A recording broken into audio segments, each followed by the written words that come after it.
Hey friends, what would you do to cuten up this place?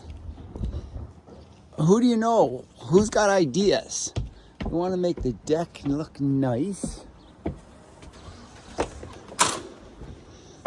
And then we want to paint it all. And we just got all this furniture from a sale recently. So it has 2 bedrooms. There's one. Second bedroom. We're getting a new tub on Thursday. We got a new floor. Got to level up that floor. This house is from more than 100 years old. And we're not going to do a whole lot to the kitchen. Maybe paint them, maybe not. This is the ugliest house in Altadore, Marda Loop.